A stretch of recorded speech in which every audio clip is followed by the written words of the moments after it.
Bien, bonjour. Bon, on va peut-être commencer en attendant que tout le monde nous rejoigne. Je voudrais d'abord vous remercier à tous et toutes d'être là.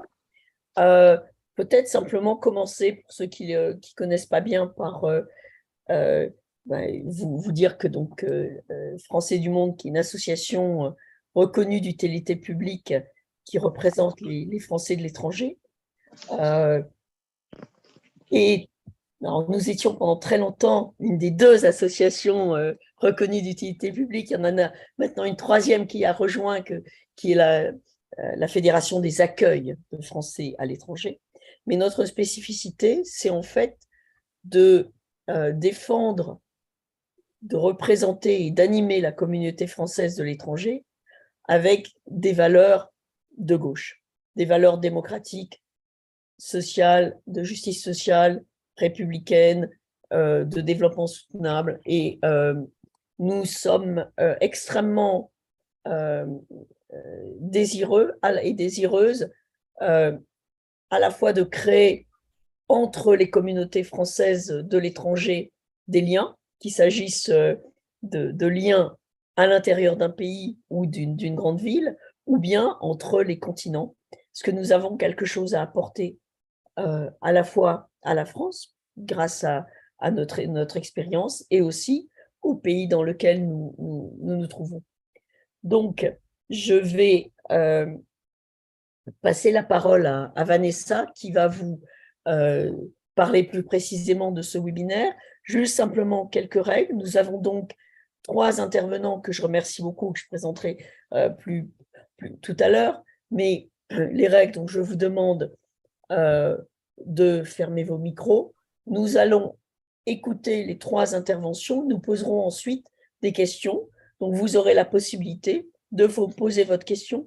Vous pouvez également réagir dans le chat. Ce que je vous demanderai, c'est euh, de lever la main, mais aussi, parce que ça va beaucoup nous aider, euh, de mettre le thème de votre question dans le chat, ce qui nous permettra de peut-être regrouper les questions et de permettre d'y répondre de manière plus complète et un petit peu plus ordonnée.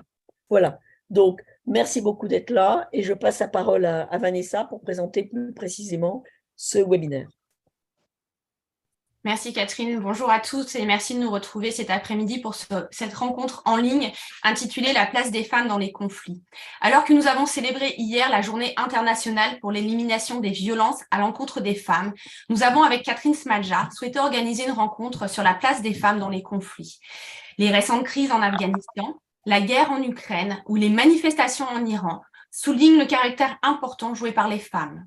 Malgré les répressions et les nombreuses violences dont elles sont victimes, elles n'hésitent plus à prendre les armes, retirer leur foulard ou encore défier les dirigeants de régimes autoritaires. Toutefois, il semble que les femmes ne soient pas toujours incluses dans les discussions liées aux négociations de paix, ni dans le processus de reconstruction. Quel rôle jouent-elles dans les sociétés post-conflit et dans le maintien de la paix? C'est les questions auxquelles nous allons répondre cet après-midi. Merci Vanessa. Alors pour répondre à ces questions, nous avons aujourd'hui trois panélistes que je remercie vivement. Donc Olivier Baumard, qui travaille au Parlement européen, qui a été observateur international en Ukraine et qui est un très très bon connaisseur de la région. Nous avons Déborah Rouac, qui est une chercheuse et qui a créé l'Institut du genre en géopolitique, qui regroupe des chercheuses et chercheurs qui travaillent sur ces questions. Et j'avoue que je suis extrêmement impressionnée par la qualité du travail que tous ces jeunes chercheuses et chercheurs font.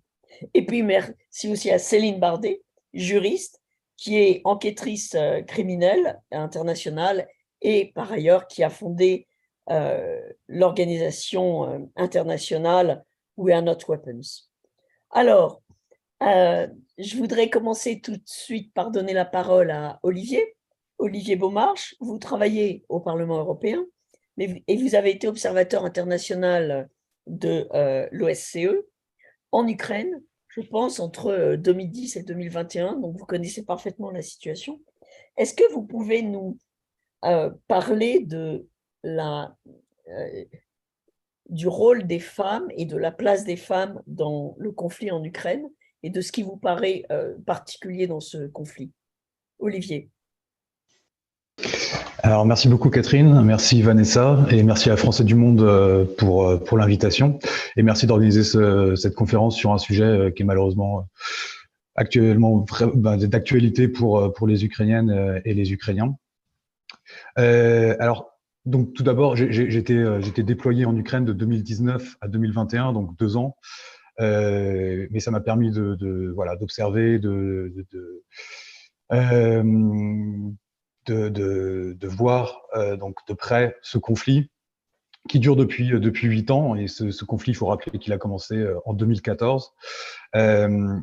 Voilà, donc j'étais déployé avec la mission de l'OSCE, donc l'Organisation pour la sécurité et la coopération en Europe. Donc pour rappel, cette organisation internationale qui est à peu près l'équivalent de l'ONU pour l'hémisphère nord, spécialisée sur les questions de sécurité et de démocratisation, a été créée dans les années 70 dans un cadre de démilitarisation, dans le cadre de la détente entre les États-Unis et l'Union soviétique. Dans les années 90, cette organisation s'est concentrée sur le pilier démocratisation, avec des observations d'élections électorales, des programmes de démocratisation et des programmes aussi d'égalité, de promotion de l'égalité homme-femme dans l'ancien bloc soviétique, en ex-Yougoslavie, en Asie centrale, dans le Caucase. Et à partir de 2014, l'organisation et le pilier sécurité a repris beaucoup de pertinence avec la guerre dans le Donbass, l'annexion de la Crimée par la Russie. Et donc, cette mission a été déployée dès mars 2014 pour observer ce conflit, donc rapporter des faits authentiques donc sur le terrain par des observateurs internationaux, car c'est ce conflit qui a vu apparaître des masses de désinformation énormes dans le cadre de la guerre hybride que la Russie a lancée contre l'Ukraine. Et donc, dans ce cadre, des patrouilles étaient déployées le long de la ligne de front pour voir si le cessez-le-feu était bien respecté, voir si les armes lourdes étaient retirées à bonne distance de la ligne de front, mais aussi observer l'impact du conflit sur les civils, les hommes, les femmes, les enfants, les retraités.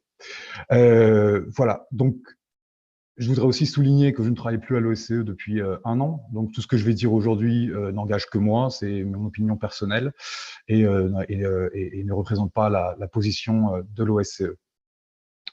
Voilà, donc j'étais déployé à Donetsk, donc Donetsk qui est en zone occupée par les Russes. Pour les Ukrainiens, il s'agit de zones occupées temporairement, et les Ukrainiens comptent bien reprendre ces territoires. Et pour les Russes, c'était d'abord la République populaire de Donetsk, donc une république autoproclamée dont la légitimité repose sur un référendum et des élections qui ont été reconnues par aucune instance internationale et qui ont été menées au fusil au poing. Donc, il faut savoir que l'état de droit a disparu dans ces régions, avec en même temps les droits de l'homme, les droits humains et les droits des femmes en parallèle. Donc, dans ces régions, ça a d'abord été le chaos. Les milices pro-russes étaient aussi tout à fait désorganisées.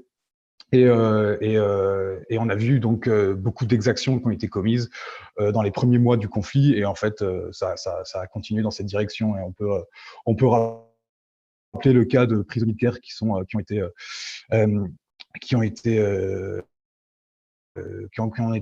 qu'on a fait défiler sur l'avenue principale de Donetsk, baïonnette à coup de baïonnette, mais également le cas d'une femme qui est devenue une icône, Irina Dovan, qui a été ligotée à un poteau et qui a subi les humiliations et les exactions des passants pendant des heures durant, qui était arrêtée pour le seul fait qu'elle a donné quelques vivres à des soldats ukrainiens et qu'une personne l'aurait vu faire ça. Donc voilà, ça donne un petit peu l'idée du contexte, l'atmosphère qui règne dans ces territoires occupés. Et donc on peut aussi souligner la présence d'une prison politique dans laquelle des cas de torture ont été reportés, et de nombreux cas de viol aussi. Alors, beaucoup de femmes sont détenues là-bas pour leur simple fait qu'elles reconnaissent leur appartenance à l'Ukraine, ou parce qu'elles ont juste défendu des positions que les occupants ont jugées trop pro-ukrainiennes. Et beaucoup de cas de viol ont été reportés. On peut retrouver ça dans un rapport de Human Rights Watch qui a rapporté tous ces témoignages de ces femmes qui ont réussi à rejoindre le côté contrôlé par le gouvernement. Donc, pour répondre rapidement à cette question initiale de la conférence, la place des femmes dans ce conflit, et dans le conflit ukrainien en particulier, bah, elle est la même que la place des hommes, c'est-à-dire elles font face à l'inhumanité du conflit, et en plus donc des risques de la violence, des mines, des explosions, des bombardements, des risques de torture, et bien, il y a aussi la violence sexuelle dont elles sont la cible. Mais alors, pour revenir sur la spécificité de ce conflit, je voudrais revenir donc à l'origine, donc la révolution de dignité ou la révolution de Maïdan, qui a commencé en novembre 2013, suite au refus du président de l'époque, Yanukovych, de signer un accord de coopération avec l'Union européenne, bien que c'était une de ses promesses de campagne. Et donc, les femmes sont très présentes sur le Maïdan, dans toutes les grandes villes, d'Ukraine. Elles sont impliquées dans les associations, dans la société civile. Et ça, en fait, c'était déjà le cas dès la révolution orange de 2004. D'ailleurs, c'est à cette époque qu'on voit le personnage de Yulia Tymoshenko, donc, qui devient première ministre à la suite de cette révolution. Et donc, elle participe à des associations, donc des associations de mobilisation, mais aussi des associations pour faire le suivi des arrestations. Et donc, c'est des associations de maires ou des associations qui suivent un peu les arrestations et qui ont des contacts dans chaque commissariat pour s'assurer que les gens qui sont arrêtés pendant le Maïdan par la police anti-émeute, eh ben, ils ne disparaissent pas. On essaye de les retrouver, de pouvoir donner des informations aux familles qui cherchent les personnes arrêtées.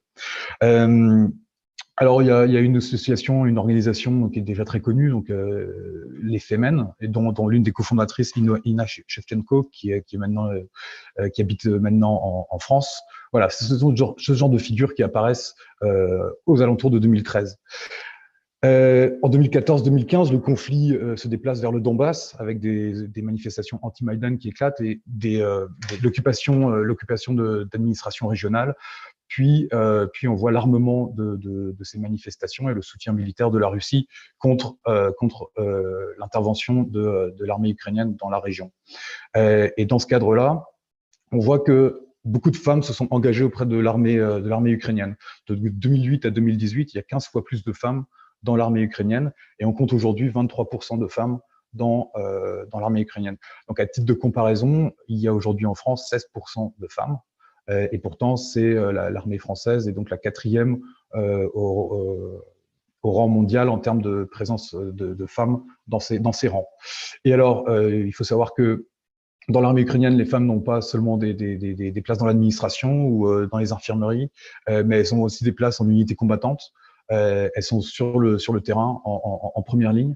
Et alors, il y a un nom qui me revient aussi, c'est le cas de Nadia Savchenko, donc une pilote d'hélicoptère qui a été faite prisonnière par les Russes et qui a été détenue de nombreuses années en Russie avant d'être libérée, et donc qui représente un peu donc les femmes dans l'armée ukrainienne qui prennent les armes et donc dans des unités combattantes, dans l'artillerie et dans l'armée de l'air.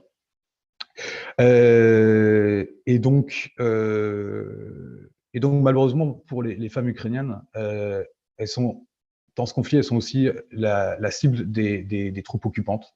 Et ça c'est ce qu'on a pu voir à la libération des villes de Boutcha, de Izium, de Irpin, de Mariupol, qui est encore occupée, mais on entend beaucoup de témoignages de viol. Donc le viol est clairement utilisé comme arme de guerre en Ukraine. Et ça, je pense que une des autres intervenantes pourra plus se développer sur ce sujet.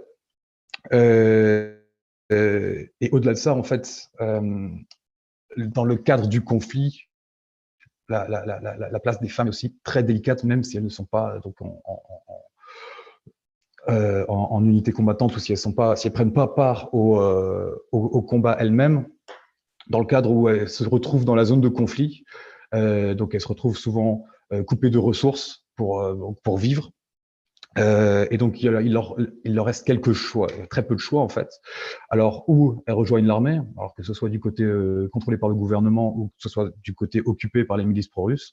Donc, elles ont le choix ou de rejoindre les milices pro-russes, ou leurs familles ont un petit commerce et donc ça leur permet de survivre. C'est-à-dire que donc, au-delà du fait que les zones occupées, c'est des états de non-droit, mais aussi des sanctions économiques qui font que toutes les entreprises internationales ont quitté cet endroit Et la finance s'est écroulée aussi là-bas. Donc, il y a très peu de ressources. Et donc, on se retrouve dans des cas où des femmes, par désespoir, n'ont aussi plus d'autre option que de se prostituer, en fait, pour survivre. Et donc, la présence de nombreux militaires donc facilite cette option malheureuse. Et donc, on a les cas de femmes qui vont directement dans les tranchées, donc au plus près des bombardements, pour se prostituer et donc survivre dans ce cas dans ce cadre de conflit.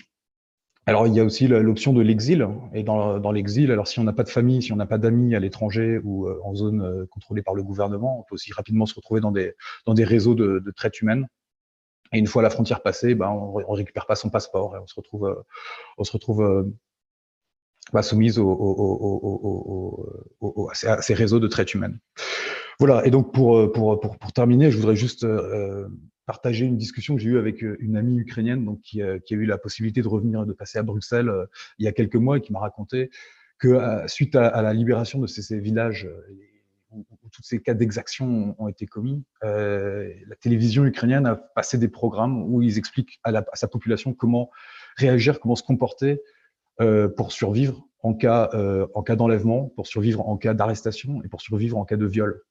Alors vous imaginez donc dans cette famille, donc cette jeune femme à 30 ans, son père est administrateur, travaille dans l'administration régionale, sa mère est professeure. Et donc pour chacun des membres de cette famille, il y a un risque en fait si les troupes russes arrivent dans leur ville, il y a un risque pour le père qui est dans l'administration de se faire enlever, de disparaître, parce que tout ce qui représente l'administration ukrainienne est effacé dès que les Russes arrivent. Pour la mère qui est professeure, elle risque d'être arrêtée et on risque de la rééduquer pour l'obliger à enseigner l'histoire, l'économie, la culture selon les Russes, en fait selon le programme russe.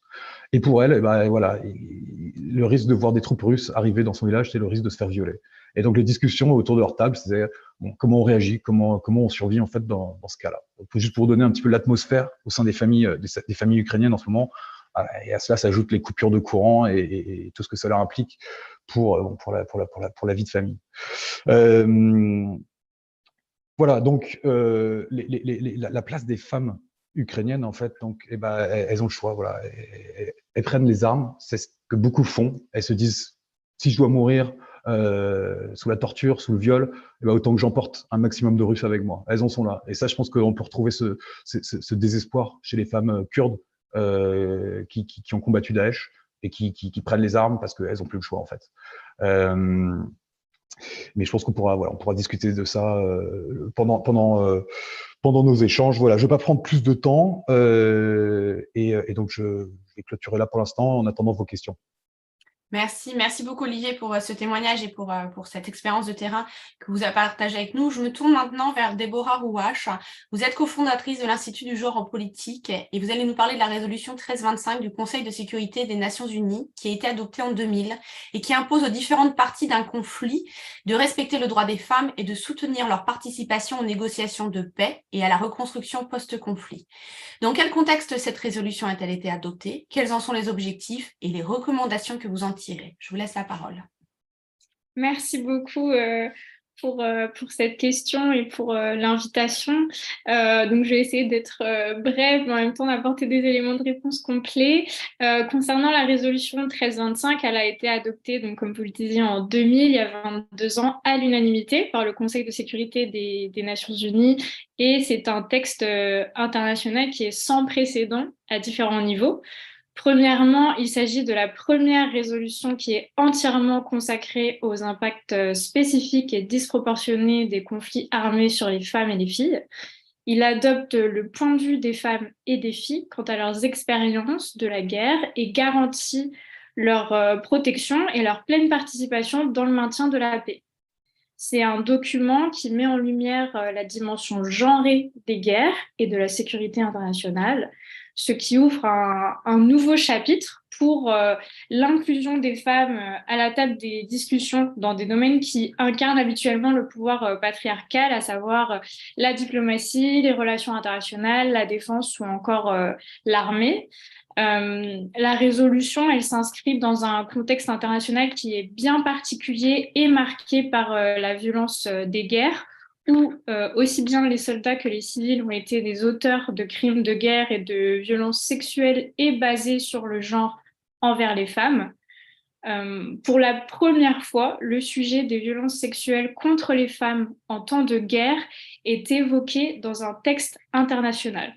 Et sur ce sujet, la résolution 1325 engage la responsabilité des parties à un conflit, et donc des États, à prendre des mesures spéciales pour protéger les femmes et les filles contre les violences et les abus sexuels dans la situation de conflit armé et surtout à mettre fin à l'impunité et à poursuivre les responsables de violences sexuelles contre les femmes et les filles.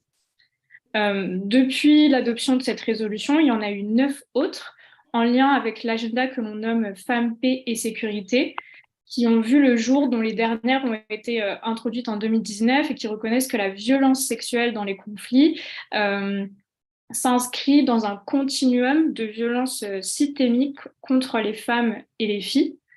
Il y a un autre élément clé de cette résolution, c'est que pour la première fois, les femmes sont présentées comme des actrices de la paix et de la sécurité nationale et internationale, et non plus seulement comme des victimes et des personnes vulnérables. La résolution, elle reconnaît en ce sens que les femmes sont tenues à l'écart de la prévention et de la résolution des conflits, mais aussi du maintien et de la consolidation de la paix. Donc, pour résumer très rapidement les objectifs de la résolution, il s'agit d'adopter une démarche genrée dans les contextes de guerre, de post-conflit, de paix et de pérennisation de la paix.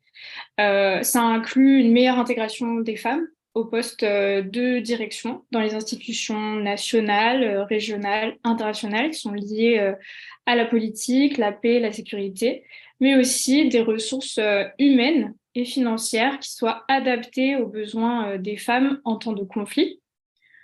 Donc voilà, après cette présentation de la résolution, on peut se demander ce qui a changé depuis 22 ans. Donc, je vais faire un rapide état des lieux avec dans un premier temps les enseignements qu'on a pu en tirer. Donc, il a été prouvé en fait que la participation des femmes dans des rôles de négociation officiels ou par leurs actions à l'échelle locale permet la conclusion d'accords de paix qui soient durables et mieux mis en œuvre. Pour vous donner un chiffre, leur participation augmente de 35% les chances d'une paix d'être plus durable. Et on a pu constater qu'adopter une approche qui prend en compte l'impact des conflits armés sur les femmes et les filles et qui garantit leur protection et leur pleine participation au processus de paix contribue et garantit leur protection et leur pleine participation à tout ce qui concerne la promotion de la paix, la sécurité internationale. Et on peut se demander pourquoi. En fait, c'est parce que inclure les femmes et leur perspective, donc au pluriel, c'est assurer que les questions d'égalité femmes-hommes et une plus grande diversité de priorités soient prises en compte, mais aussi abordées pour la construction d'une démocratie qui garantit les droits humains et le développement de l'ensemble de la société. Dans les programmes de l'ONU et d'autres organisations régionales, on a vu qu'une approche sur le genre se développe progressivement, ce qui est à saluer, et de nombreux États ont adopté des plans d'action nationaux pour mettre en œuvre cette résolution. Il y a également une plus grande intégration des ONG et de la société civile dans un contexte de guerre et de construction de la paix, ce qui impacte positivement le succès et la durabilité d'un accord de paix. Donc ça, c'est plutôt positif. Maintenant, pour nuancer ces éléments, je vais vous donner quelques chiffres du Council on Foreign Relations qui constate que sur près de 2000 accords de paix de 1990 à 2019, il y a seulement 20% qui mentionnent les femmes, les filles ou le genre, et 6% qui contiennent une disposition qui traite de la violence à l'égard des femmes. Concernant la participation des femmes aux forces de maintien de la paix, il y a une augmentation, mais vous allez voir qu'elle est faible, avec 4% des soldats casque bleu et 10% des femmes dans les forces de police de l'ONU pour 2017, mais ça reste bien en dessous des objectifs des Nations Unies, avec respectivement 15% et 20%. Et enfin, dernier chiffre, je ne veux pas vous abreuver de chiffres. Entre 1992 et 2019, dans le monde, les femmes constituaient seulement 13% des négociatrices, 6% des médiatrices et 6% des signataires des processus de paix. Ce qui, on peut en convenir, laisse une marge de manœuvre pour progresser. De plus, il y a des États qui restent réfractaires et qui, à la seule mention, par exemple, des droits et de la santé sexuelle et reproductive de la résolution 2467 en 2019, ont mis leur veto.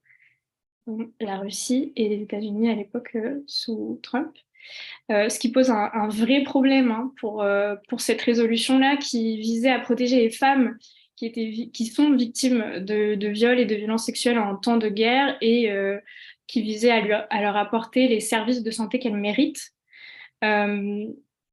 Au sein même de l'ONU, il y a également eu des scandales concernant des violences sexuelles commises par des casques bleus, ce qui a vraiment entaché la légitimité des Nations Unies. Et pour répondre à cela, mais pas seulement, on constate que sur le terrain, la présence de femmes casques bleus a permis de tisser plus facilement des liens avec la population locale et de créer vraiment une relation de confiance avec les personnes les plus vulnérables, dont notamment les femmes.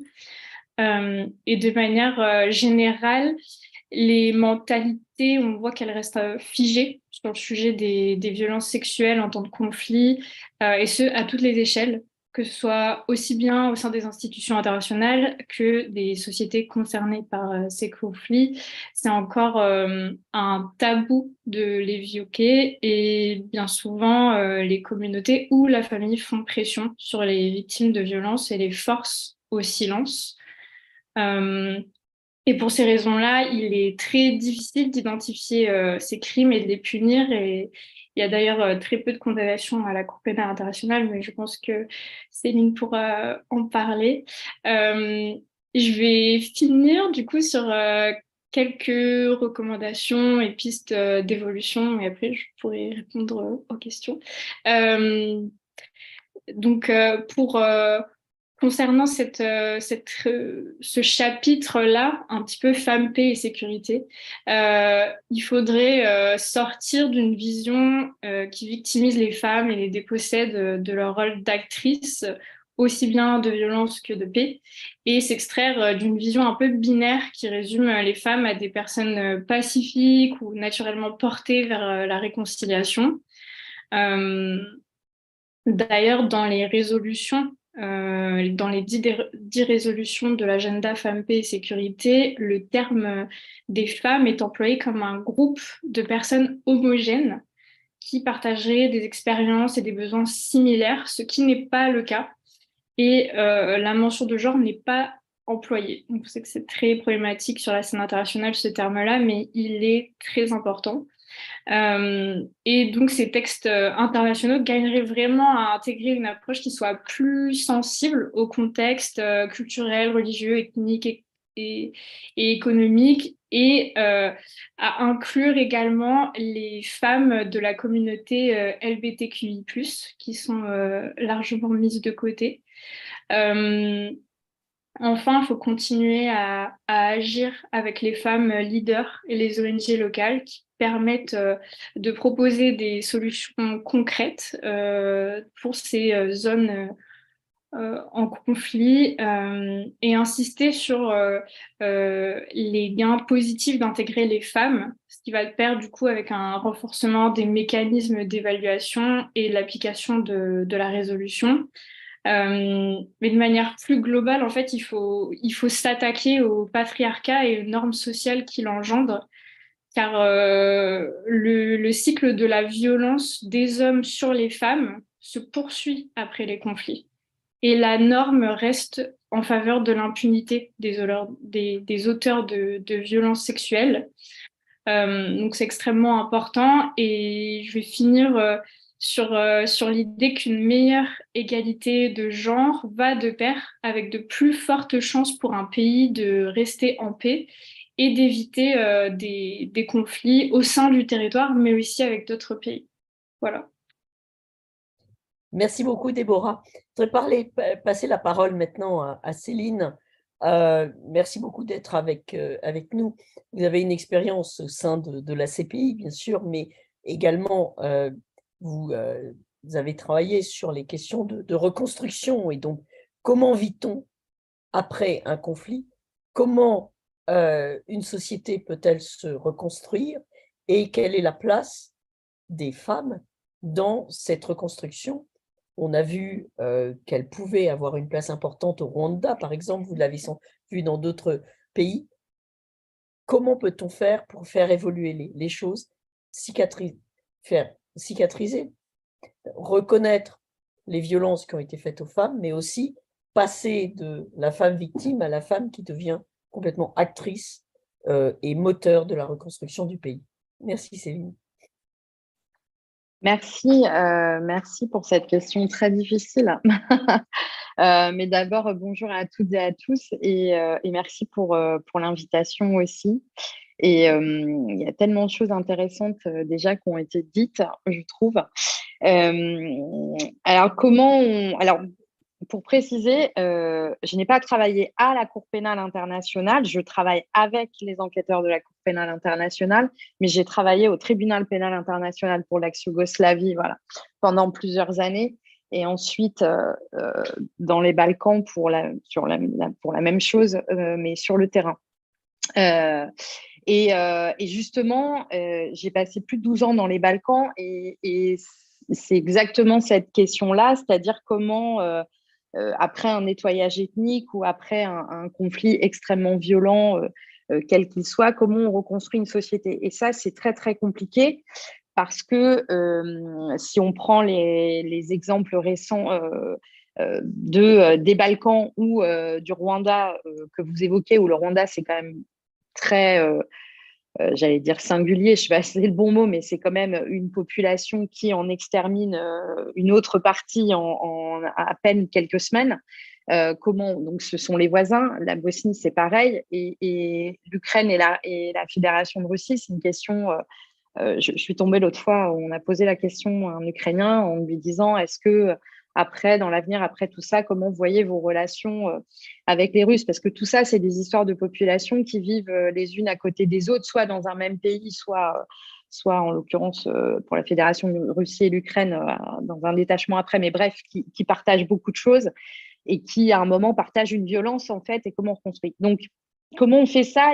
Alors, moi, je suis juriste, comme vous l'avez dit, enquêtrice criminelle internationale, donc ma première réponse, elle va être évidemment à travers un processus de justice, mais quand je dis processus de justice, c'est pas uniquement un processus judiciaire qui consiste à poursuivre des auteurs de crimes et les sanctionner. Ça peut être aussi toute une forme d'outils différents qui sont liés à la justice transitionnelle, par exemple, mais en fait qui amènent à créer d'une part un débat dans la société et donc un échange sur ce qui s'est passé, et d'autre part basé justement, la justice, elle sert, de mon point de vue, non pas en priorité à sanctionner des gens, même si c'est important de sanctionner les personnes pour les crimes qu'elles ont faits, et donc d'établir la responsabilité de ces personnes-là, mais aussi et surtout la justice. Moi, j'ai cette phrase, la justice, elle dit ce qui est, c'est-à-dire elle dit ce qui s'est passé.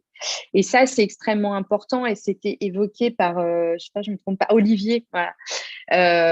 Aujourd'hui, on voit par exemple le conflit en Ukraine où on a un conflit, si je puis dire, un peu aussi 2.0 d'une part, parce qu'on vit aujourd'hui avec un système de communication extrêmement rapide et élaboré, et en plus de propagande et de fake news et de systèmes comme ça de mésinformation extrêmement énormes.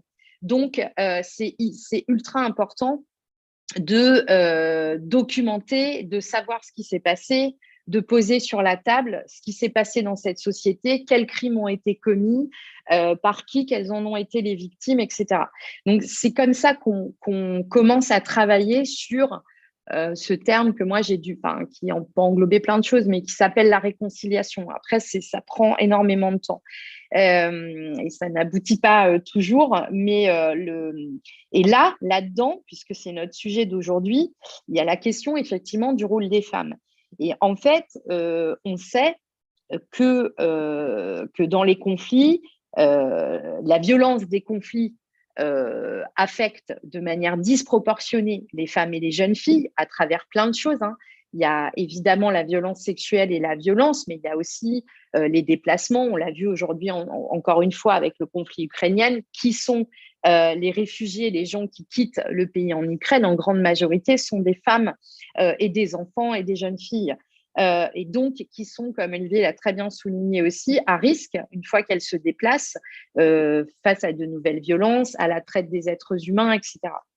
Mais ces femmes qui sont donc des victimes, elles ont aussi un rôle extrêmement important. D'abord parce que, comme ça a été souligné aussi, d'abord elles s'engagent pendant les conflits, elles ne sont pas inactives du tout, et sous différentes formes. Il y a évidemment les combattantes, et j'étais contente, je ne sais pas si c'est le bon terme, mais de parler, c'est vrai, tu as parlé, évoqué aussi les Kurdes, et les Kurdes, c'est extrêmement impressionnant, ces femmes, comment elles se sont mises en place, et à un moment de dire, ben voilà, on n'a pas d'autre choix, et nous, on va y aller, quoi, et on est des combattantes. Il y a beaucoup d'autres endroits, hein, en Amérique latine, etc., où les femmes, elles ont joué un rôle. Mais je voulais dire aussi, en dehors d'être combattantes, c'est tout ce qui se passe derrière aussi, c'est-à-dire qu'est-ce qui fait tourner la machine. En Bosnie, par exemple, c'était hyper impressionnant pendant le siège de Sarajevo, les femmes, elles ont joué un rôle extrêmement important. Et donc, la question, c'est ces femmes, quel rôle elles peuvent jouer après? Et là, effectivement, sur la deuxième intervention, on voit à quel point pour l'instant, dans tout ce qui s'agit négociation de paix ou même rôle dans les sociétés, les femmes, elles sont encore très, très derrière. Alors, il y a plusieurs raisons à ça. La première, c'est qu'elle est liée tout simplement à l'égalité des genres, c'est-à-dire que quand on parle des négociations de paix, on sait très bien, ça parle aussi de la question des femmes en politique ou des femmes qui sont dans des postes décisionnaires. Et aujourd'hui, dans le monde, les femmes, elles restent très minoritaires. Moi, je suis intimement persuadée que plus on va avoir de femmes présidentes, ministres, négociatrices, etc., plus les choses, elles vont apparaître différemment. D'autre part, comme ça a été évoqué, il y a aussi la question, moi, j'appelle de bonne gouvernance, parce qu'on est face à des pays qui n'ont pas, dans leur culture ou dans leur politique, une démarche démocratique, libérale. Donc, il y a quelque chose de très conventionnel qui est encore très fort, il y a quelque chose de très culturel. Moi, je travaille beaucoup en Libye, par exemple, donc autant vous dire que c'est compliqué en termes culturels, en termes de système social. Pour autant, les femmes, elles y vont et elles prennent leur place. Et la troisième raison aussi, et donc quel rôle elles peuvent jouer, c'est que ce qu'on voit, et je reviens sur l'histoire de la documentation, ça a été particulièrement frappant en ex-Yougoslavie, c'est que quand il s'agit des violences sexuelles, dans les conflits particulièrement, puisque moi je travaille là-dessus, entre autres, eh bien, ces violences sexuelles, souvent, elles ne sont pas documentées en ex-Yougoslavie. Elles ont été extrêmement fortes. Il y a eu des camps de viol en ex-Yougoslavie, et au tout début des enquêtes, en fait, ce n'était pas des questions qu'on posait. Donc, les femmes, elles sont invisibilisées parce qu'évidemment, elles ne parlent pas, parce qu'évidemment, que quand on enquête, les femmes, elles ne viennent pas en disant « Bonjour, je suis là et j'ai été violée ». Ça ne se passe pas comme ça. Il y a l'historien Fabrice Virgili qui a eu cette phrase que je trouve très juste. Voilà, c'est si on ne cherche pas, ben, on ne trouve pas. Et c'est-à-dire que si on ne cherche pas à savoir si ce type de violence est arrivé, on ne les trouve pas. Et donc, on ne va pas chercher les femmes. Et donc, les femmes, elles se renferment et donc, elles ont plus de rôle ensuite dans la société. Donc tout ça, c'est extrêmement compliqué. C'est pour ça que c'est particulièrement important, d'une part, d'aller documenter et chercher ce qui s'est passé spécifiquement pour les femmes, évidemment, mais d'autre part aussi de leur permettre de pouvoir être, j'allais dire, sortir de leur invisibilité et prendre part aux choses. Pourquoi ? Parce qu'en plus, les femmes et les jeunes filles, et je pense notamment aux mères aussi, etc., elles ont un rôle dans la société souvent très fort, elles ont une influence aussi très forte parce qu'elles gèrent la famille, elles gèrent la communauté, donc ce qu'elles vont dire et les comportements qu'elles vont avoir, y compris post-conflit, c'est-à-dire comment elles vont se positionner dans la société. Est-ce qu'elles vont aller vers quelque chose qui va vers la réconciliation ou vers quelque chose qui reste dans une posture voilà, de violence ou de refus de réconciliation? Ça joue un rôle extrêmement important. Alors, le Rwanda, c'est effectivement un bon exemple, mais c'est-à-dire que pour moi, le Rwanda, c'est aussi très lié à aussi comment il y a eu un choix politique porté par Paul Kagame. Alors, Paul Kagame, on peut le critiquer pour plein d'autres choses, et moi, je suis la première, voilà, je ne vais pas rentrer là-dedans, mais en revanche, en termes de comment ça s'est passé, c'est quand même quelqu'un qui a pris son pays et a, d'une certaine manière, imposé cette réconciliation. Et c'est comme ça qu'il est arrivé. Et une des choses qu'il a faites et factuellement qu'on doit totalement lui reconnaître, c'est aussi qu'il a fait monter les femmes. Et qu'aujourd'hui, on est dans un pays où les femmes sont représentées de manière extrêmement importante, y compris au Parlement, etc., dans tous les postes politiques. Donc ça, je pense que c'est une façon d'accompagner les choses. Par exemple, aujourd'hui, en ex-Yougoslavie, si on prend la Bosnie, on est encore loin de ça, la Bosnie d'ailleurs, ou même la Croatie et les Serbies, même si les choses changent, mais on n'est encore pas du tout à un niveau d'égalité de genre comme on peut l'avoir vu au Rwanda, où il y a eu quelque chose de totalement fulgurant.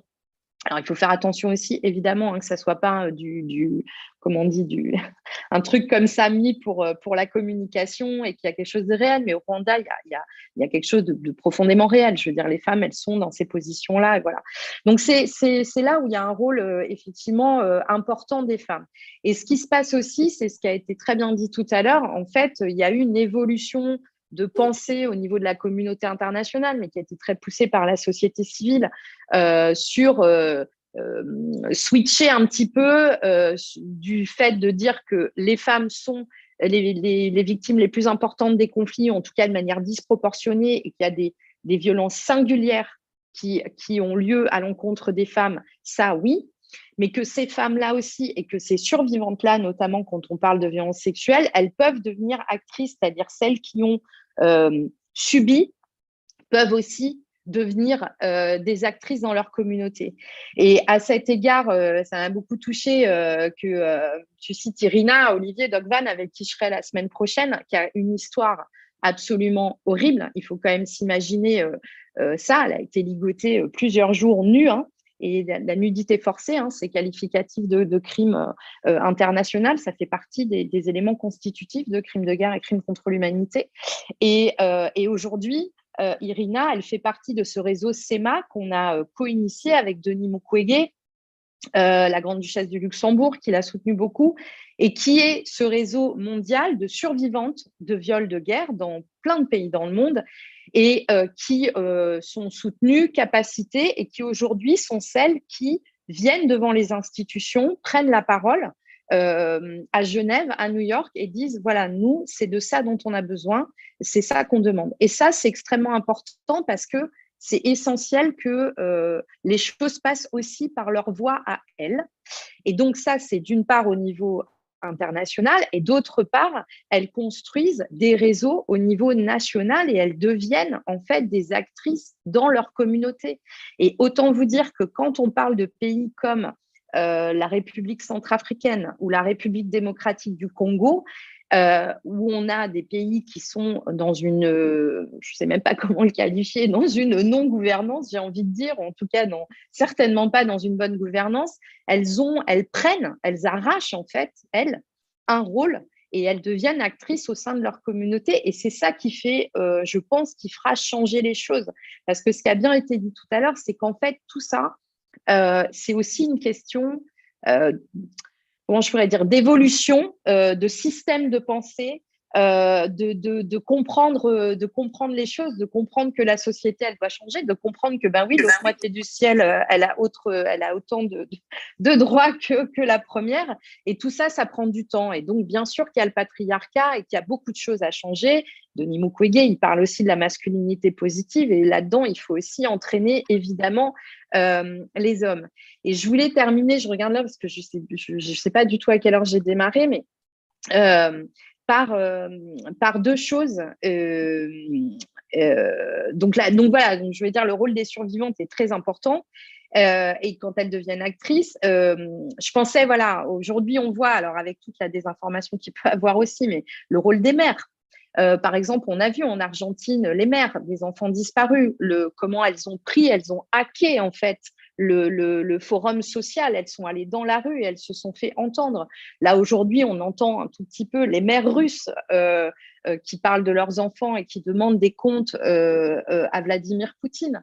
Les mères, elles ont un rôle aussi extrêmement important s'agissant des mères de soldats, des mères dans plein de pays, on a pu voir ça. Donc ça aussi, c'est des positionnements qui créent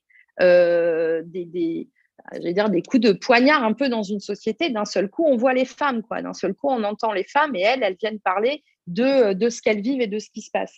Et l'autre chose, et c'est voilà là-dessus que je voulais finir, et justement, et je pense qu'on va ouvrir le débat, mais Antoine Lissorg, je vois votre question, et en fait, j'allais dire 2-3 choses là-dessus, parce que ça a été évoqué par Olivier, c'est que concernant les violences sexuelles dans les conflits, d'abord, de manière générale, j'étais ces derniers jours, vous imaginez bien que je suis intervenue dans pas mal de choses, et notamment au Sénat et au CESE en France. Et nous, mon ONG, on demande depuis très longtemps, et on n'a pas de financement là-dessus, on demande une étude mondiale sur la question des violences sexuelles dans les conflits. Pourquoi ? Parce que, d'abord, parce que déjà, il n'y en a pas. Donc, c'est la première des choses, et que donc, on vient avec des chiffres qui sortent un peu de n'importe où, et en fait, voilà, on n'a pas de données, et qu'en plus, sur la question de la justice, c'est extrêmement important aussi parce que on parle des violences sexuelles qui sont commises dans les conflits, mais on parle beaucoup moins de qui viole, et c'est important de comprendre qui viole, qui commet ces viols, dans quel contexte, quel est le modus operandi, est-ce qu'on est justement dans des choses qui sont systématisées ou pas, et qui donc pourraient être qualificatifs de crimes contre l'humanité, voire de génocide. Ça a été le cas pour le Rwanda. Le Rwanda, le viol a été considéré par le tribunal pénal international pour le Rwanda d'éléments constitutifs de génocide. Et c'est le seul d'ailleurs à ce jour. Mais pour ça, il faut avoir des données fiables, et il faut avoir un temps aussi d'analyse. Toutes les violences sexuelles commises dans les conflits, qu'ils soient civils ou internationaux, à partir du moment où il y a un conflit, tout viol qui est commis est un crime de guerre à l'encontre d'un civil, enfin d'ailleurs même à l'encontre d'un militaire. Tout viol commis est constitutif d'un crime de guerre. Mais toute violence sexuelle n'est pas ce qu'on appelle un viol de guerre.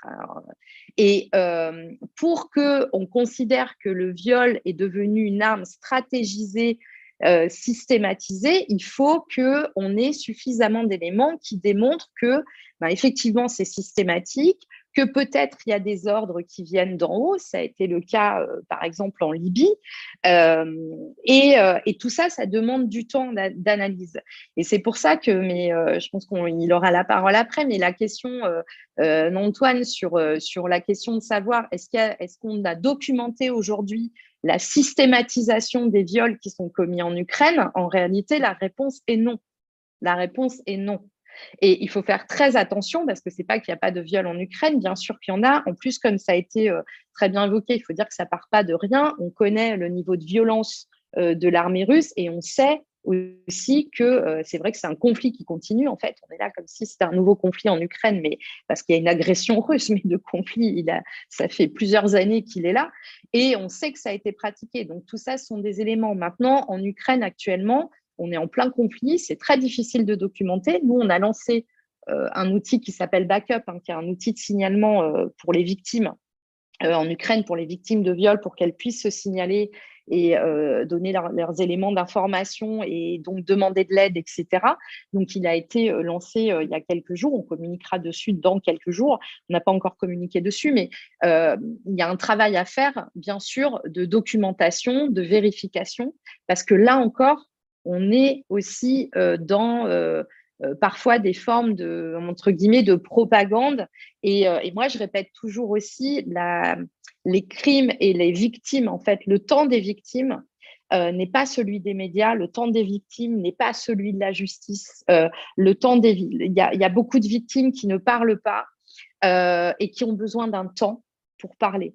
Donc là, déjà, d'une part, on est en plein conflit, et d'autre part, on a besoin de temps pour savoir ce qui va se passer, parce qu'on voit dans tous les pays, les victimes, elles se réveillent, entre guillemets, je veux dire, elles ont elles vont avoir un déclic à un moment et elles vont avoir envie et besoin de parler, ou elles vont demander la justice, ou elles vont demander un appui psychologique. Mais en général, elles ne le font pas tout de suite. Donc, c'est pour ça qu'il faut faire très, très attention sur cette comptabilisation et c'est important de le documenter parce que, évidemment, derrière, on parle beaucoup de justice et que pour qu'on ait la justice, il faut qu'on ait des éléments qui soient documentés de manière fiable, avec des études de crédibilité sur les témoignages qui sont donnés, etc. Et c'est comme ça que la justice, elle peut passer. Et ça encore, ça demande beaucoup de temps.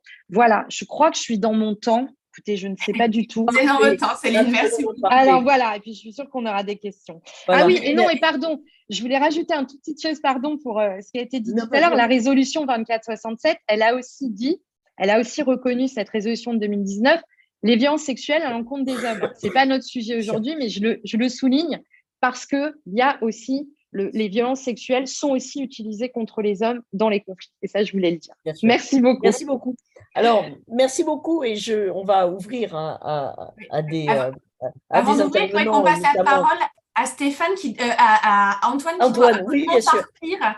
Et donc, il veut, Antoine, qui est du coup basé au Mexique, qui organise aujourd'hui un festival sur cette question, qui est l'actuel coordinateur général de Médecins du Monde au Mexique, qui a travaillé sur de nombreux conflits et qui doit nous quitter. Donc, il voudrait juste intervenir rapidement avant qu'on ouvre. Et après, on ouvre, Catherine. Je te laisse ouvrir après. Oui, tout à fait. Antoine. Oui, bonjour. On t'entend bien, c'est bon. Vous m'entendez bien? Merci de me donner la parole et je suis désolé, oui, je dois partir après. J'avais peut-être 3 points, je voulais en rajouter un que je n'ai pas mentionné dans le chat. Le point de départ, je crois, c'est aussi comment on caractérise un conflit. Donc, il y a les conventions de Genève d'un point de vue juridique qui, évidemment, sont le point de départ, tout ça. J'en parle parce que c'est quelque chose qu'on observe aujourd'hui, notamment sur toute l'Amérique centrale et le Mexique, peut-être, où il n'y a pas de conflit d'un point de vue juridique qu'on pourrait comprendre comme un conflit au regard du droit international. Cependant, on a toute une série d'acteurs, notamment je pense aux gangs au Salvador, au Honduras, qu'on appelle les maras, le crime organisé qui, si bien n'est pas un acteur de conflit, mais clairement est peut-être parfois même plus armé que l'armée mexicaine, et qui pratique, et on l'observe de plus en plus qu'on travaille avec des populations migrantes. Il y a une crise migratoire actuellement, on en parle peu d'ailleurs, de l'Amérique du Sud, mais pas que l'Amérique du Sud, vers l'Amérique centrale aussi, vers les États-Unis. Et ce qu'on observe, c'est l'utilisation justement de la violence sexuelle contre les femmes migrantes. Je parlais avec les collègues de Médecins sans frontières, et même dans un pays qui n'est pas en conflit comme le Panama, la Colombie, c'est un peu différent.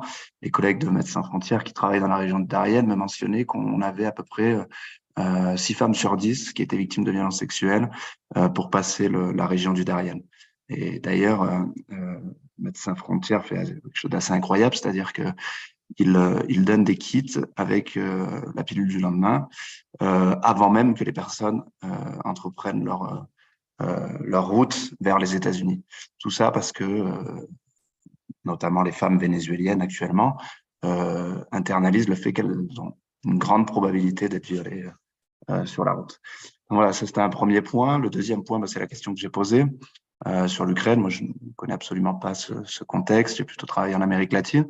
Et le dernier point, et quelqu'un m'a répondu d'ailleurs à ce sujet-là en privé, c'est sur le conflit qui a démarré en 1994 avec l'armée zapatiste de libération nationale contre le gouvernement central de l'époque au Mexique. La guérilla de l'armée zapatiste de libération nationale a été un mouvement au-delà de la guérilla qui a une vocation un peu altermondialiste, mais qui a mis énormément en avant le rôle de la femme dans la guérilla aussi, puisqu'il y a une loi révolutionnaire qui avait été approuvée au sein de son comité central ou comité indigène central. Et on avait notamment la figure de la commandanta Ramona y Ana Maria, qui étaient les 2 premières femmes à avoir un rôle protagoniste au sein du comité central indigène de l'armée zapatiste de libération nationale. Alors aujourd'hui, malheureusement, et comme on me le rappelait dans le chat, c'est vrai que le Chiapas, où a lieu où avait lieu ce conflit.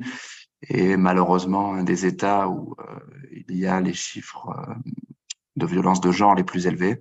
Donc, l'armée zapatiste aussi, à un moment, a fait son mea culpa en disant qu'il n'avait pas réussi totalement à changer certaines structures machistes bien ancrées dans la société mexicaine et en particulier au Chiapas. Voilà, c'est juste ce que je voulais rajouter. Je vais essayer de rester 5 minutes de plus, je suis désolé. Et je vous remercie, en tout cas, c'était vraiment très intéressant. Merci Antoine, merci beaucoup. Je vais passer la parole s'il y a d'autres questions. Mais moi, j'avais une remarque à faire, ce qui est une des raisons qui nous avait amené avec Vanessa à vouloir ce webinaire, c'est l'importance des femmes dans ce qui se passe aussi bien en Afghanistan qu'en Iran, c'est-à-dire des pays où les femmes n'ont aucun droit, où elles n'ont même plus le droit d'aller à l'école, et en fait, où elles essayent de transformer la société. Alors évidemment, elles sont victimes, mais ce sont elles qui sont à l'origine de révolutions qui peuvent permettre de changer un peu les choses. Alors c'était une question que je voulais vous poser aux intervenants sur justement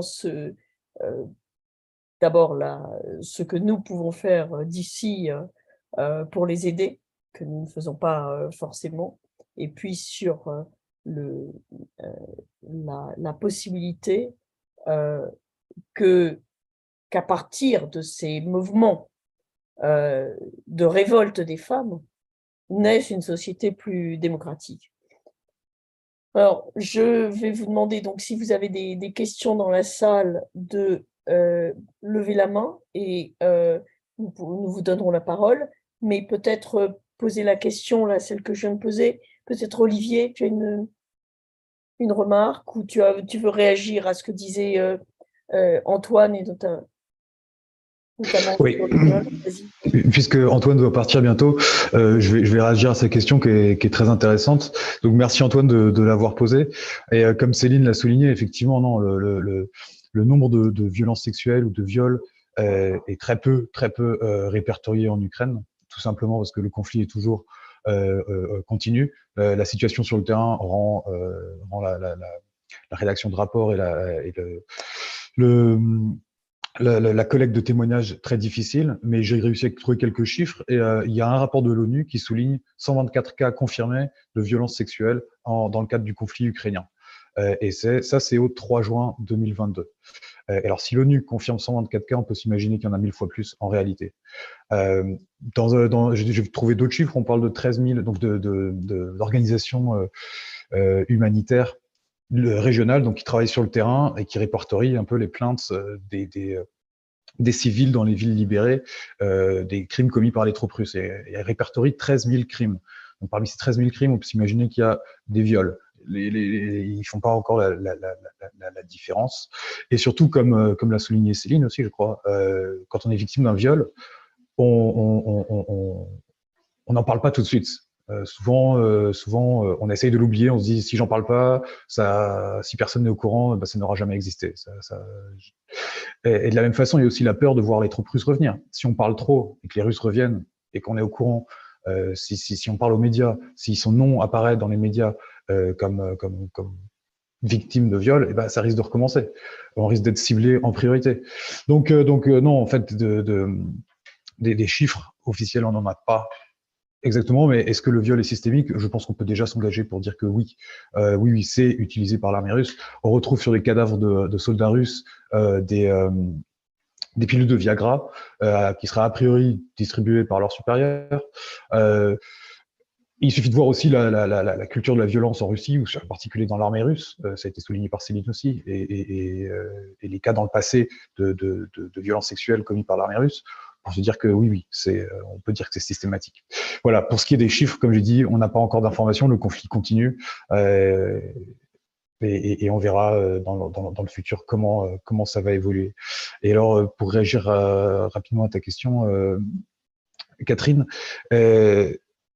comment aider les mouvements sociaux et les révoltes des femmes dans les pays où les femmes n'ont absolument pas de droits, comme l'Iran, l'Afghanistan. Mais je pense que tout repose aussi sur la place des femmes en politique dans nos pays, en Europe, en Amérique, dans tous les pays. Et la participation publique des femmes en politique va aussi, c'est ce qui va permettre de changer les mentalités et aussi de faire partie. Mais alors, il n'y a pas que la politique dans tous les secteurs. Et à partir du moment où il y a cet exemple qui est donné, ce sera de plus en plus difficile dans les pays où les femmes n'ont aucun droit de maintenir cette oppression. Ça deviendra juste, alors, si c'est pas déjà considéré comme moyenâgeux, ça le deviendra encore plus. Et ça deviendra vraiment difficile à tenir. Et on verra comment la situation va évoluer en Iran dans les prochains mois, mais ça va être très intéressant à suivre. Et comment soutenir après ces femmes dans un état où qui sont très fermés, qui ferment les réseaux sociaux, qui coupent Internet dès qu'il y a des révoltes. C'est très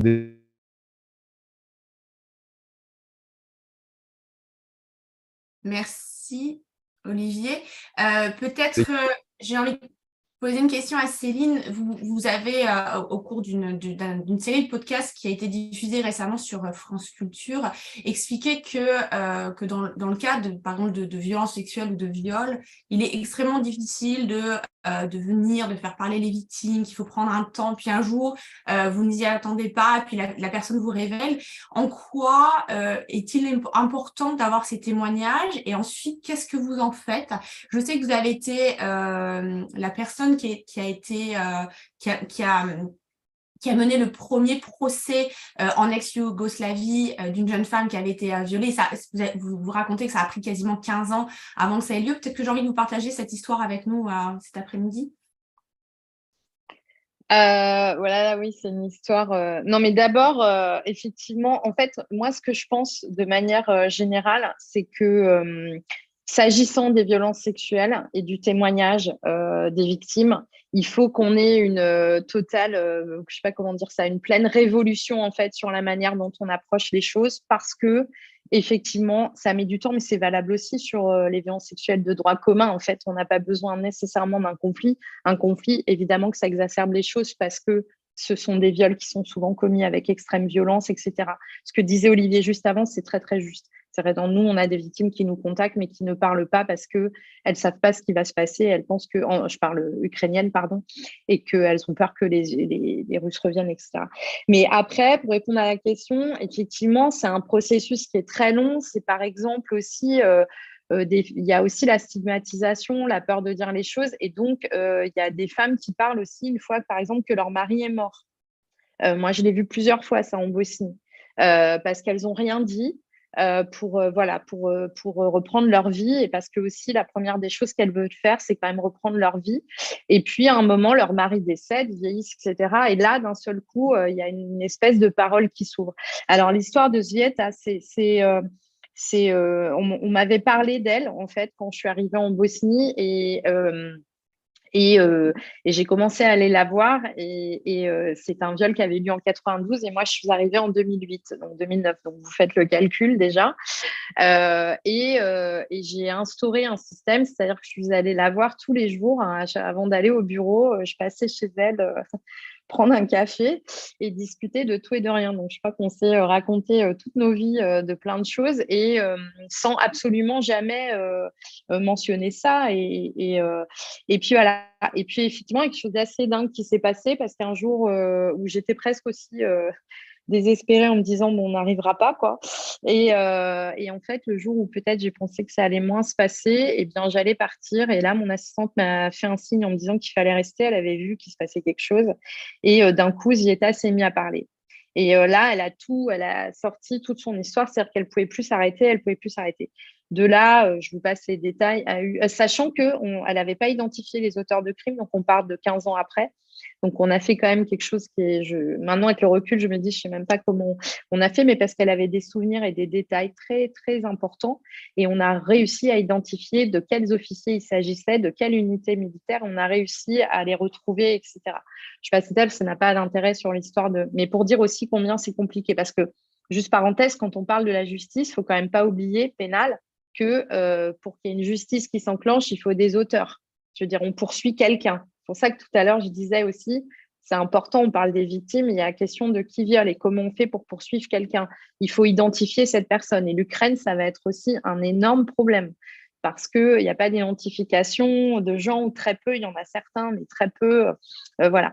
Mais, et pour finir donc, sur la question, c'est que en fait, ce qui se passe en fait souvent, c'est que c'est par exemple, c'est pas que les victimes elles peuvent pas parler ou qu'elles veulent pas parler. Moi j'ai entendu ces phrases pendant trop longtemps. C'est pas vrai du tout. Elles parlent. La question c'est comment elles parlent en fait. C'est dans quelles conditions elles parlent. Et effectivement, encore une fois, comme c'était évoqué par Olivier, mais imaginez-vous en Libye, etc. C'est en fait il faut arriver à créer des espaces qui vont leur permettre de dire les choses, au moins de pouvoir dire ce qui s'est passé pour elles, sans qu'elle soit mise en danger. Et c'est un des problèmes qu'il y a parce que nous, on est dans un système, aujourd'hui, on parle beaucoup des violences sexuelles dans les conflits, ce qui est plutôt bien, hein. Voilà, c'est important de le dire, on en parle beaucoup aujourd'hui. Et donc, il y a comme ça une espèce d'injonction à libérer la parole et tout ça, mais il ne faut pas oublier que les victimes, déjà, ça peut être une injonction pour elles, et elles ne sont pas en sécurité. Donc, il faut créer des espaces qui leur permettent de parler. Et moi, je dis toujours, il faut arrêter de demander leur témoignage 1000 fois. Donc, nous, on a créé cet outil backup. C'est-à-dire que l'idée, c'est qu'il faut qu'elles puissent témoigner une fois. Et ensuite, je dis tout le temps qu'on leur foute la paix, c'est-à-dire qu'elles se reconstruisent. Et ça, c'est hyper important aussi. C'est pour ça qu'il faut une coordination, il faut une centralisation de ces témoignages. Et voilà. Et la dernière chose, c'est de ne pas oublier, parce que j'entends souvent, on me pose la question, les preuves, etc. Donc, vous imaginez bien que par exemple, quand on reprend l'histoire de Zvieta en Bosnie, à Bochko, 15 ans après, elle n'avait pas de kit viol, elle n'a pas d'ADN. Enfin, je veux dire, voilà. Et ça, c'est partout. Donc, un témoignage, c'est une preuve. Et souvent, on a tendance à l'oublier. Moi, je défends quand même beaucoup ça. Un témoignage, c'est un élément de preuve matériel. Donc, il a une valeur.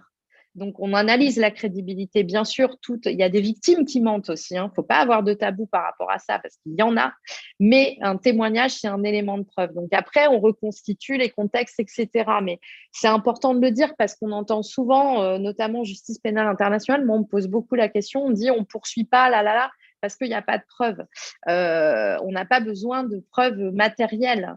Moi, j'ai monté des procès où, par exemple, si on reprend Zvieta, elle n'a même pas eu besoin de m'expliquer tant que ça comment ça s'était passé, le viol en soi. Parce qu'en fait, moi, en face, j'ai pas besoin de ça.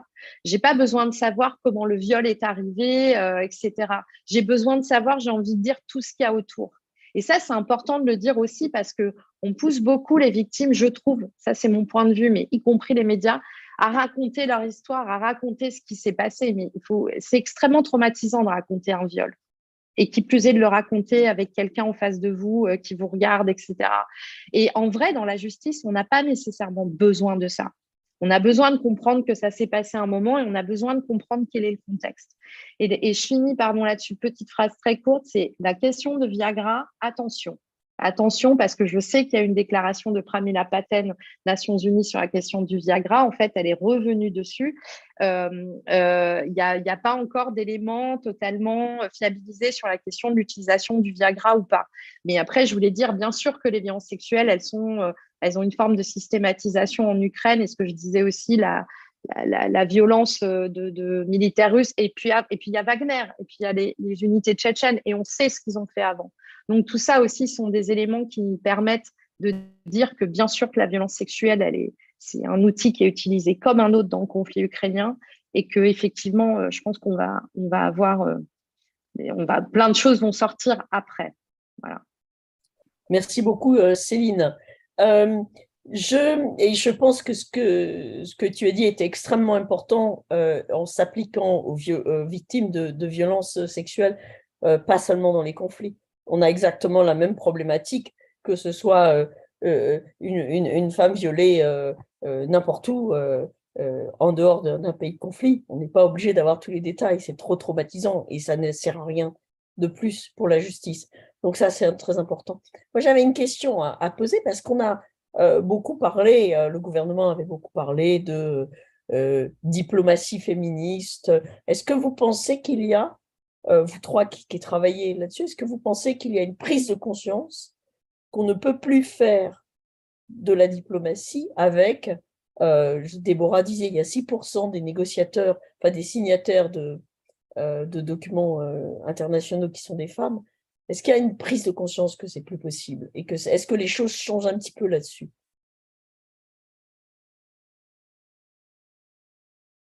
Je ne sais pas qui veut commencer à répondre là-dessus, mais peut-être Déborah, si tu veux. Et puis après, Oui, bien sûr. Je pense qu'il y a une prise de conscience qui est progressive sur la scène internationale. Bon, on voit ici en France le président Macron qui s'est revendiqué, qui a revendiqué une politique étrangère féministe depuis 2018 et qui a renouvelé ça pour son deuxième mandat. On prend conscience, je pense, à différents niveaux de l'importance de parler de ces enjeux-là, des droits des femmes, mais aussi de l'égalité femmes-hommes. Ça a été un réveil un peu retentissant, je pense, dans le monde depuis MeToo. Ça a été fortement porté par la société civile de par le monde.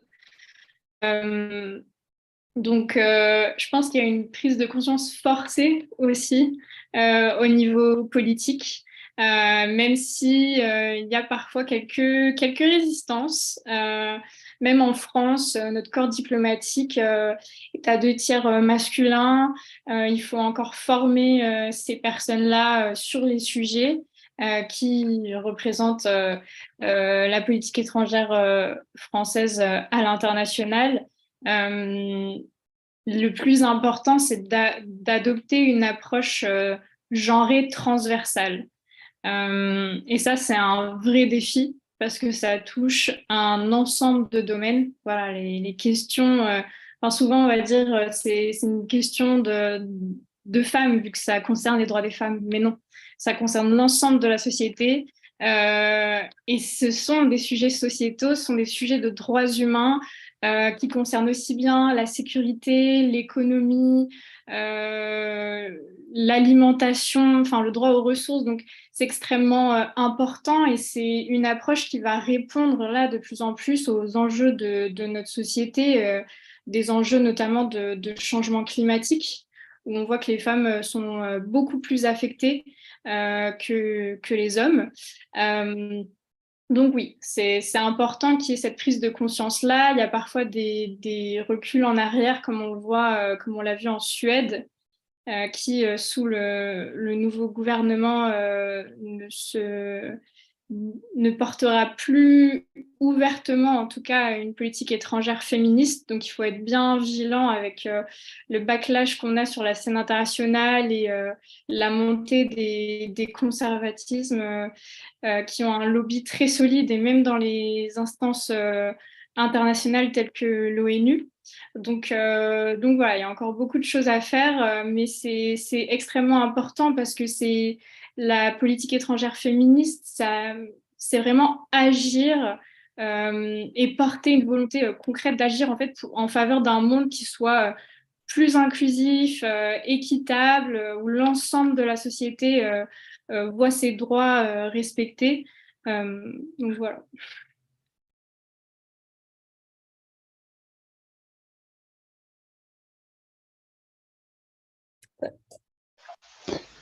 Alors, je peux peut-être dire 2-3 mots rapidement. Alors, ça concernera pas la diplomatie à l'échelle des négociations et à l'échelle des politiques, mais plutôt les diplomaties de terrain, en tout cas comment la mission dans laquelle j'ai participé a fonctionné et a mis en avant donc les femmes et a permis aux femmes de pouvoir témoigner. Donc de façon très pratique, en fait, tout simplement en recrutant beaucoup de femmes et dans la zone qu'on couvrait, il y avait 40% de femmes parmi mes collègues. Et donc, ça veut dire que dans chaque patrouille qui partait dans les villages, qui partait sur la ligne de front, on avait au moins une femme dans un convoi de Jeep avec environ 6 personnes dedans. Donc, ça permettait, lorsqu'on rencontrait des civils, si une femme ou des enfants étaient plus à l'aise pour parler avec une femme, et ben il y en avait une qui était présente qui pouvait récolter donc les témoignages sur place. Donc Déborah mentionnait que à l'ONU il y a très peu de femmes dans les unités de casque bleu militaire ou dans la police. Il faut savoir que ma mission c'était une mission civile, donc ça aussi ça facilite un petit peu la présence de femmes sur le terrain. D'autre part, dans chaque hub régionaux, il y avait une responsable ou un responsable genre, donc qui permettait de suivre des rapports spécifiquement sur l'impact du conflit sur les femmes, les filles et les enfants. Et donc aussi dans la hiérarchie, il y avait aussi une femme. Donc il y avait souvent 2 adjoints et au moins une était une femme à chaque fois. Donc ça permet aussi, donc sur le terrain, eh bien de mieux percevoir l'impact du conflit sur les femmes.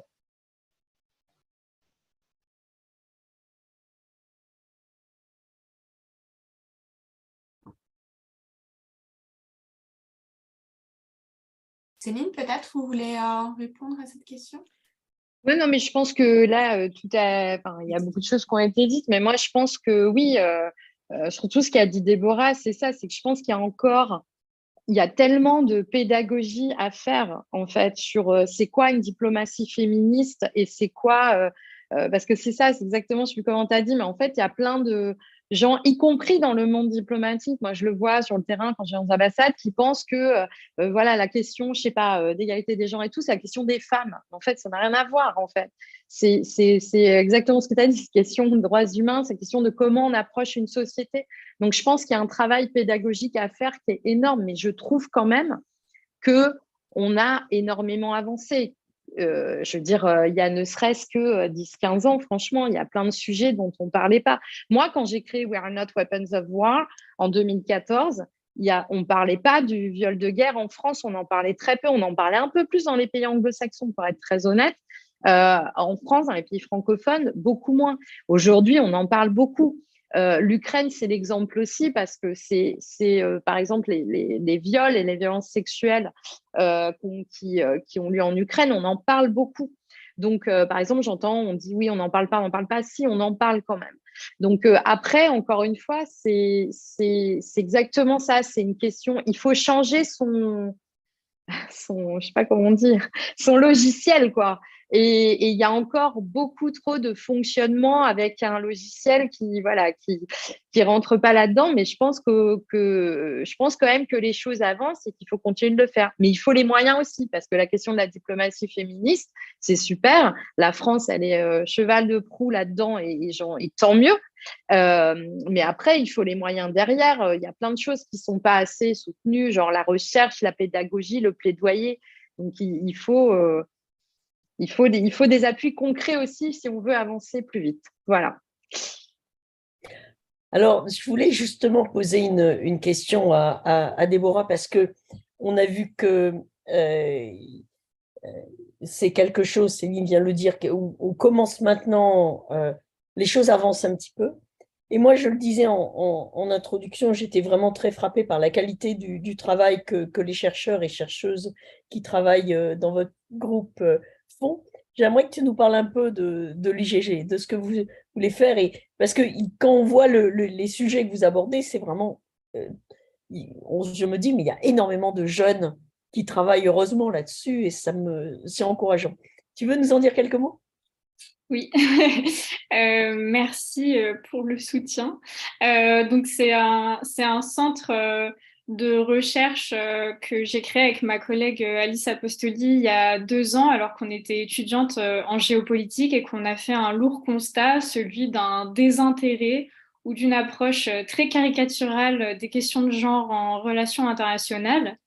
C'est donc comme ça que nous est venue cette idée-là. Et depuis, c'est vrai qu'on travaille avec énormément d'experts et d'expertes, en grande partie les femmes, hein, parce que malheureusement, les questions de genre n'intéressent que rarement les hommes encore. Mais donc, c'est vrai qu'on travaille avec la jeunesse et que le but, c'est vraiment de briser le plafond de verre qui existe pour les femmes dans le domaine de la recherche. Donc, on constitue un tremplin pour des jeunes professionnels qui peuvent ainsi voir leurs travaux de recherche publiés. Et nous, notre approche, elle est vraiment transversale et intersectionnelle, où on s'efforce d'adopter, si je peux dire, les lunettes du genre pour étudier une diversité de sujets dans des régions très diverses, donc aussi bien les conséquences du changement climatique sur les femmes, mais aussi le sujet des violences basées sur le genre dans des sociétés en conflit ou non. Donc voilà, c'est un peu ce qu'on porte et de par notre casquette de think tank, on ne fait pas simplement de la recherche, mais aussi beaucoup de travail de sensibilisation, où on veut outiller la société civile, mais aussi les décideurs et décideuses politiques en France, avec notamment le sujet de la politique étrangère féministe, qui allie parfaitement ces deux notions-là de genre et géopolitique. Voilà, pour être brève. Merci beaucoup, Déborah. Et peut-être si tu peux mettre le lien vers ton site dans le chat, comme ça tout le monde pourra la voir. Nous avons eu 2 questions et je voudrais en profiter là, puisque, pour remercier 2 personnes qui n'interviennent pas, mais sans lesquelles ce webinaire et le YouTube n'auraient pas pu avoir lieu. Il s'agit de Anne-Henri Werner, qui est également membre du conseil d'administration de Français du Monde, et puis de notre permanent Stéphane, qui a consacré une partie de son samedi, une bonne partie de son samedi, à faire en sorte que les choses soient possibles. Donc, merci beaucoup à eux deux. Merci beaucoup Stéphane et Anne. Voilà. Alors, 2 questions qui nous sont posées, peut-être pour Céline et Olivier. Est-ce que, premièrement, est-ce que des soldats violeurs ont déjà été condamnés? Est-ce qu'on arrive à en faire condamner? Et on a eu quelques condamnations, mais c'était vraiment des crimes de guerre, enfin, dont on a parlé, mais est-ce qu'on arrive parfois à obtenir la justice pour les violences les femmes victimes de violences? Et d'autre part, on a eu l'impression dans certains pays que ces violences commençaient toucher vraiment des enfants, quoi, des fillettes, peut-être des petits garçons aussi d'ailleurs. Est-ce que, qu'il s'agisse de l'Ukraine ou l'Afghanistan, vous avez remarqué que ces violences touchaient vraiment tous les âges, malheureusement? Il faut ajouter, à l'ONU, on parle quand même d'âges qui vont pour les femmes ukrainiennes de 4 ans à 84 ans. Hein. Donc, c'est vraiment les chiffres qui sont donnés quand on travaille sur ces questions. Peut-être ce qui pourrait être intéressant, c'est la question des peines qui sont encourues et des mécanismes qu'ont les femmes pour recourir à une justice. Comment ça se passe concrètement une fois que la guerre est terminée? Est-ce qu'on se rend à La Haye, on dit je veux obtenir réparation, je veux obtenir justice? Pourquoi c'est aussi important que le viol soit qualifié de crime de guerre? Peut-être Céline, c'est la question que j'ai envie de vous poser. Ouais. Non, mais tout à fait. Déjà, pour rebondir, oui, c'est dans le rapport de l'ONU, c'est dit concernant l'Ukraine. Et en fait, on le voit partout, c'est-à-dire que on le voit en République démocratique du Congo. C'est-à-dire que là, on rentre dans la question de les violences sexuelles qui sont exercées dans les conflits. Pourquoi on dit, oui, voilà, au nord Kivu du Congo, au sud Kivu aussi. C'est que il faut vraiment comprendre que c'est une violence qui a un objectif très précis et qui n'a rien à voir avec une pulsion sexuelle. On est dans des violences extrêmes et on a le docteur Denis Mukwege qui a évoqué souvent en public le fait qu'il soit retrouvé à intervenir en termes de chirurgie sur des bébés, sur des enfants qui ont 1 an, 2 ans, 3 ans. Donc voilà. Donc oui, donc l'Ukraine, à mon avis, n'échappe. En fait, l'Ukraine n'échappe, j'ai envie de dire, l'Ukraine n'échappe pas à ce qui s'est passé avant. Ce qui se passe en Ukraine, c'est ce qui se passe dans énormément de conflits. C'est ça la problématique. Ensuite, pour répondre à la question sur la question de la justice, en fait, qu'est-ce qui se passe après? Pourquoi c'est important? C'est important parce que un crime international, on pose souvent la question, c'est quoi un crime de guerre? C'est pas un crime contre l'humanité? Bon, c'est pas quelque chose en soi, je sais pas comment expliquer ça. C'est pas un crime qui a une définition en soi. En fait, un crime contre l'humanité ou un crime de guerre ou un génocide, il est constitué avec des éléments. C'est ça qu'il faut comprendre. Donc, ces éléments, c'est le meurtre, le pillage, ça peut être des bombardements contre les civils, tout ce qui a trait aux violations du droit international humanitaire. Je ne vais pas rentrer dans les détails. Et donc, c'est aussi le viol.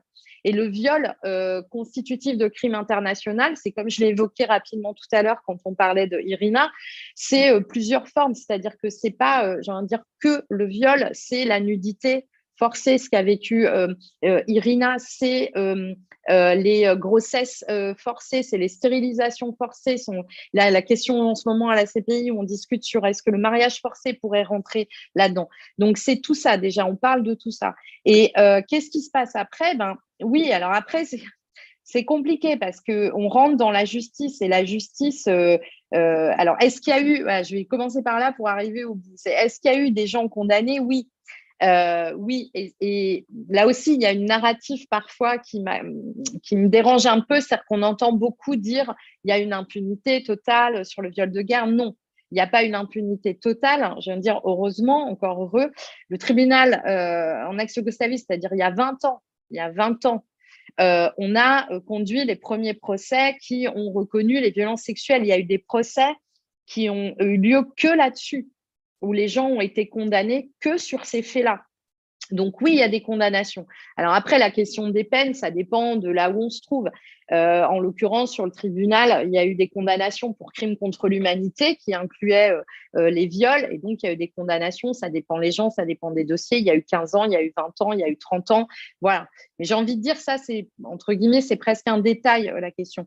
Il y a aussi des procès qui ont lieu au niveau national. On en parle moins, mais en République démocratique du Congo, Dieu sait que c'est compliqué, mais il y a quand même les cours militaires qui conduisent certains procès, donc qui jugent des soldats ou des civils d'ailleurs, qui ont commis des viols dans le cadre des conflits. Donc, il y a eu des condamnations pour crimes contre l'humanité et crimes de guerre. Évidemment, ce n'est pas assez. Évidemment, c'est un énorme problème parce que les victimes, c'est toute la difficulté qu'elles ont, c'est où elles vont après. C'est pour ça qu'il y a tout un travail de documentation qui est important à faire. Au niveau de la Cour pénale internationale, pour le moment, il n'y a eu aucune condamnation pour viol. Parce que c'est pas rentré dans les actes d'accusation. Enfin, c'est pas rentré, il n'y a pas eu de procès, je veux dire, qui ont eu ça. Mais il y a certains actes d'accusation qui contiennent des charges de viol et de violence sexuelle. Donc, à voir ce qui va se passer. Sur l'Ukraine, il y en aura évidemment. En Ukraine, il y a eu, je ne me trompe pas, 1 ou 2 procès pour viol. Parce que vous savez que l'Ukraine actuellement, le parquet ukrainien conduit certains procès. Alors, ce qui est un peu, de mon point de vue, ce qui est très discutable, mais ça, c'est un autre sujet. Mais en tout cas, ils ont condamné quelqu'un, mais in absentia, qui n'était pas présent. L'auteur de crime n'était pas présent. Donc voilà, il y a eu en France, au sein de la compétence universelle, vous savez, les États européens peuvent se saisir de crimes internationaux sous certaines conditions que je ne vais pas énumérer ici parce que c'est trop compliqué. Mais en France, là, il y a quelques semaines, il y a eu la condamnation, et pardon, j'ai oublié son nom précis, je ne l'ai pas noté, mais qui concerne le conflit du Libéria. Et ce soldat a été condamné en France, je crois que c'est la perpétuité d'ailleurs, si je ne me trompe pas. Vous vérifierez, parce que là, je peux peut-être vous dire des bêtises, je n'avais pas prévu d'en parler, mais il a été condamné pour esclavage sexuel et viol. Il y a eu des condamnations en Allemagne aussi sur des gens concernant les Yazidis. Donc oui, il y a des condamnations. Donc il y a des soldats qui sont jugés, il y a des condamnations au sein de la justice. La question des réparations, c'est un petit peu autre chose parce que c'est une énorme épine dans le pied parce que les systèmes de réparation, ils sont très compliqués à mettre en place. La Cour pénale internationale a un fonds pour les victimes, c'est très compliqué. Mais par contre, c'est ce que je disais au tout début, je crois, dans ma présentation. Il faut savoir aussi que quand vous parlez aux victimes, elles ne sont pas forcément là-dedans. Elles sont pas forcément, la plupart, elles ne sont pas forcément dans le fait de voir leurs auteurs de crimes condamnés qui vont prendre 50 ans, etc. Elles sont souvent elles veulent être crues, elles veulent que ce qui s'est passé soit reconnu. Donc, c'est ce que je disais tout à l'heure, la justice, elle permet ça. Parce qu'à un moment, la justice, elle dit ça s'est passé. Oui, Solange, en Centrafrique, oui, vous avez été violée. Et ça, c'est extrêmement important. Vous savez, vous m'avez fait parler de Zvieta tout à l'heure. Ce qui m'a bouleversée, moi, avec Zvieta, c'est quand on est sorti, qu'il y a eu le verdict, ils ont été condamnés à 7 ans et 9 ans, ce qui peut paraître ridicule. Hein. C'était au niveau national. En Bosnie, c'est les juges bosniens, voilà. Mais en fait, Zvieta, quand elle est sortie, elle a dit « ils m'ont cru ». Les juges m'ont cru. Et elle n'a retenu que ça. Alors qu'au tout début, avant d'aller au procès, elle ne voulait pas y aller, elle avait très peur parce qu'elle disait, si on les retrouvait tous et qu'en fait, ils sont condamnés à 5 ans, après, ils vont sortir, ils vont me retrouver. Elle avait très peur de ça, à juste titre. Hein. Après, mais ça lui est passé au-dessus, ça. Et donc, c'est ça qui est important. Et donc, tout le mécanisme de réparation après, c'est autre chose. C'est comment on fait des réparations collectives, c'est comment on reconnaît ce qui s'est passé aux femmes, comment on les accompagne après pour qu'elles deviennent actrices. Donc, le judiciaire, il n'a pas forcément un rôle à jouer dans la réparation au sens financier, etc. Parce que vous doutez bien que les soldats, etc., qui sont poursuivis, ils ont souvent pas d'argent, ils ne payent pas les réparations. Donc, de toute façon, même s'ils sont condamnés à les payer, d'ailleurs, pareil, on peut parler encore une fois du viol de droit commun, je veux dire, c'est exactement pareil. Donc, il faut d'autres mécanismes à côté de réparation. Donc, voilà, c'était pour dire, il n'y a pas une impunité totale, il faut encore plus travailler dessus. Et c'est là où c'est important, encore une fois, d'aller recueillir ces témoignages, mais tout en protégeant ces victimes. Moi, par exemple, je voudrais dans l'avenir, avant de mourir, je voudrais que, par exemple, on arrête de demander aux victimes d'aller dans les salles d'audience, d'aller témoigner, de vivre ça, quoi. Je trouve qu'à un moment, à partir du moment où on a le témoignage et quand on parle des conflits, on sait qu'il y a des éléments, pour tous les conflits, dès qu'un conflit commence, on a les informations très rapidement qui viennent ensuite sur les violences sexuelles. Donc, on sait que c'est un terrain. Donc, il y a une espèce pas de présomption, mais je veux dire quand même, quoi. Donc, après qu'on demande à ces victimes encore d'aller faire tout ce parcours, mais c'est encore une fois, pas parce que le viol, c'est plus grave, moins grave, etc. Le viol, c'est singulier. Ça crée des traumas extrêmement singuliers. Ça crée des stigmatisations. Il y a des femmes qui sont détruites après parce qu'elles ont raconté qu'elles ont été violées. Donc, en fait, pourquoi on a besoin de faire ça? Donc, quand je parlais de la révolution un petit peu judiciaire et globale, c'est qu'il faut qu'on donne des réponses qui soient différentes et qui répondent aux besoins des victimes. Et donc, on renverse le système. Et que si on fait ça, ben, je pense qu'on aura plus de victimes qui viendront, qui parleront parce qu'elles savent qu'elles sont dans quelque chose de safe, elles savent qu'elles n'auront pas à subir tout ça. Et donc, on aura plus de condamnations. Moi, c'est ce que je pense. Mais merci beaucoup. On arrive au terme de ce webinaire. Merci beaucoup. Je voulais peut-être demander à Olivier s'il avait une dernière intervention ou remarque. Merci, mais non, je crois que Céline a très bien couvert les dernières questions. Effectivement, sur les condamnations, il y a eu quelques condamnations donc par l'Ukraine de soldats russes qui ont été arrêtés. Et néanmoins, non, pour ce qui est des violences sur les âges, à partir du moment où des militaires sont lancés dans un cycle de violence et de terreur de la population, il n'y a plus de limite. Il n'y a plus de limite à l'horreur et malheureusement, c'est ce qu'on voit en Ukraine en ce moment. Très bien. Mais je voulais vraiment vous remercier. Merci beaucoup. Déborah, comme elle nous l'avait dit, a dû nous quitter. Mais merci beaucoup, Céline, Olivier. Merci à Vanessa qui a co-animé et préparé avec moi le webinaire. Merci à Anne et Stéphanie. Puis merci à vous tous et vous toutes qui êtes venus sur ce sujet où il y aura encore malheureusement beaucoup à dire. Donc, ce sera d'ailleurs le thème de notre magazine que Vanessa coordonne et qui sera donc le dernier magazine de l'année de Français du Monde. Et si vous n'êtes pas encore adhérent ou adhérente à